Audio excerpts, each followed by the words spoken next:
¿Alguna vez has sido castigado por decir la verdad?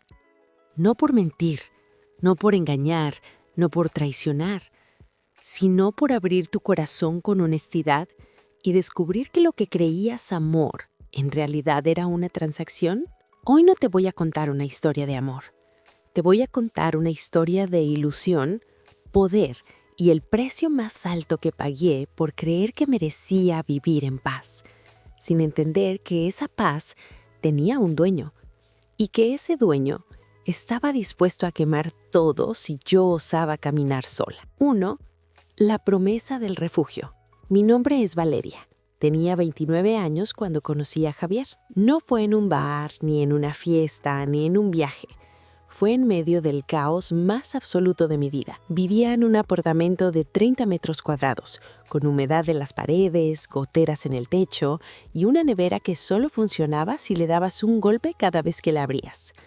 Mi salario apenas me alcanzaba para el alquiler y el resto del mes era una ruleta rusa de facturas impagadas, llamadas del banco y noches sin dormir. Entonces entró él, Javier. Alto, sereno, siempre bien vestido, con una voz que parecía salida de un podcast de meditación. Era el tipo de hombre que cuando llega a casa de tus padres, tu mamá suspira y dice, por fin alguien decente. Y sí, era decente, generoso, atento, respetuoso. Nunca alzó la voz, nunca me presionó, nunca me pidió nada a cambio, al menos no con palabras. Al principio solo pagaba las cenas. Después, cuando mi coche se descompuso, sin decir nada lo recogió, lo reparó y me lo devolvió limpio, con el tanque lleno. Un día entró a mi apartamento, miró alrededor y me dijo con una calma que dolía más que un grito, «Valeria, no puedes seguir viviendo así». Y a la semana siguiente ya tenía las llaves de un nuevo departamento, más céntrico, más limpio, más mío, excepto que no era mío. El contrato estaba a su nombre. Él pagaba la diferencia del alquiler, él me dio una tarjeta de crédito adicional por si acaso, él me decía cada mañana, déjame cuidarte, te lo mereces. Y yo me empecé a creerlo.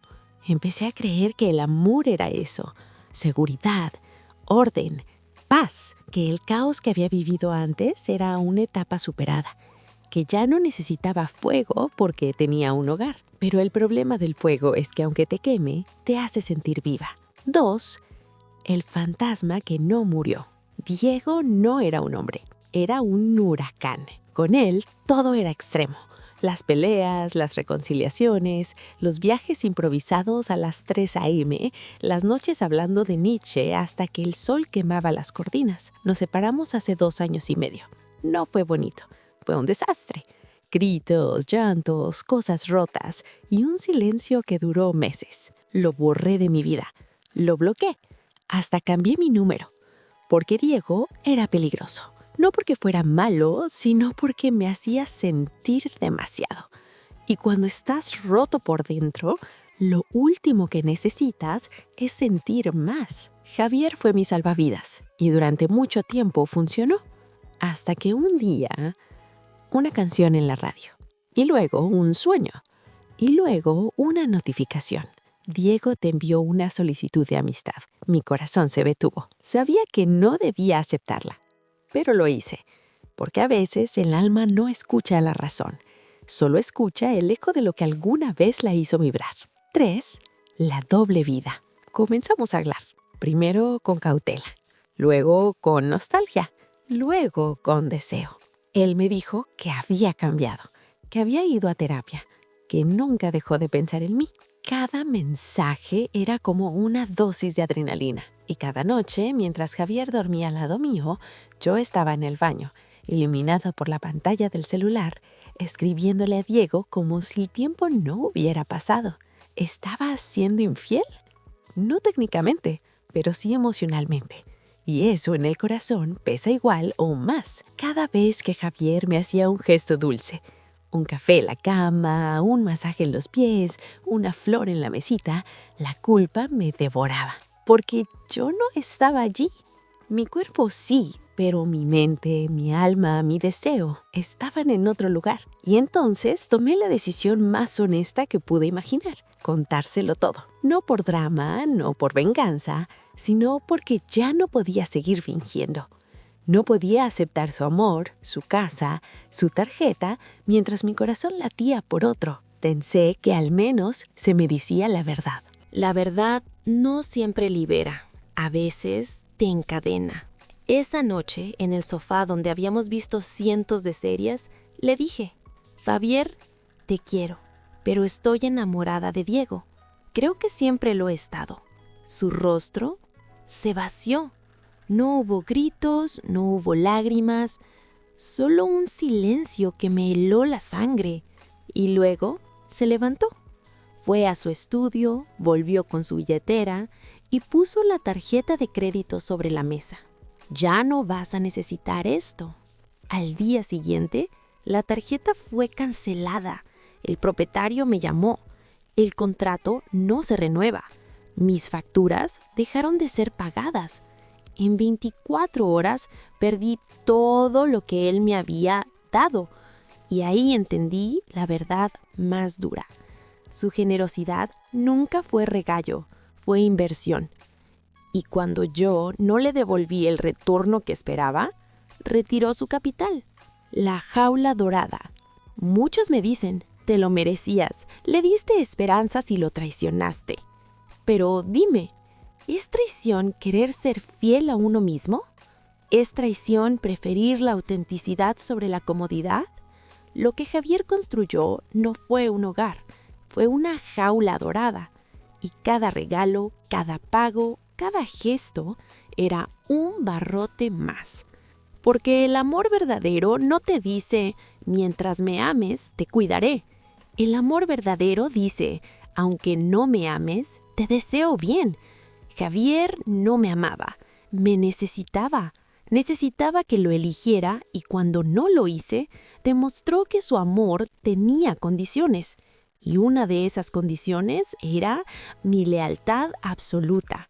Después de la ruptura, llamé a Diego. Él fue mi salvavidas emocional. Me decía que Javier era un controlador, que lo que hizo era abuso financiero, que yo era valiente. Pero pronto la realidad golpeó. Le pedí ayuda económica, solo un poco, hasta estabilizarme. Y su rostro cambió. Valeria, no puedo con esto. No soy tu salvador. Y así, el segundo amor de mi vida también desapareció, porque los fantasmas no pagan alquiler. Hace unas semanas fue mi cumpleaños. Nadie lo recordó, ni siquiera yo.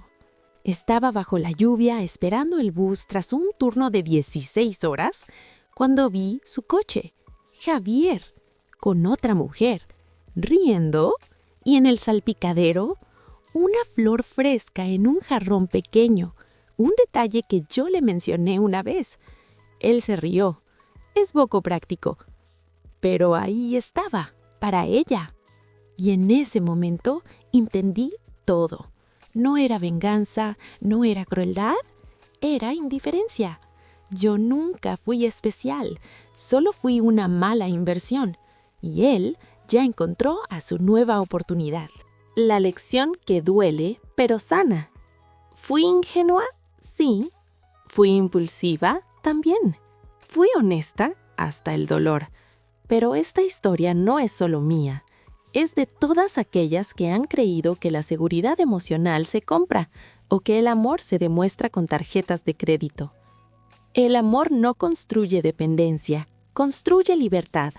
Si alguien te dice: te cuido, pero te quita todo cuando decides volar, no te estaba cuidando, te estaba poseyendo. Y si alguien te dice: te amo, pero desaparece cuando no puede salvarte, no te amaba, solo disfrutaba tu luz, sin querer cargar con tu sombra. 9. ¿Y ahora qué? Estoy sola, endeudada, cansada hasta los huesos, pero más libre que nunca, porque ya no vivo en una jaula, aunque ahora el viento me queme la piel. Ya no finjo por comodidad, ya no elijo la paz falsa sobre la verdad dolorosa. Y aunque perdí todo, recuperé algo más valioso, mi dignidad. ¿Tú qué harías? Si estuvieras en mi lugar, ¿hubieras callado para mantener la comodidad o habrías arriesgado todo por la verdad aunque te destruyera? Déjalo en los comentarios. ¿Crees que fui valiente o una tonta? Y si esta historia te tocó el alma, dale like, compártela, porque muchos están viviendo esta misma batalla en silencio. Y recuerda, nadie merece amar con miedo, ni siquiera con el hombre perfecto.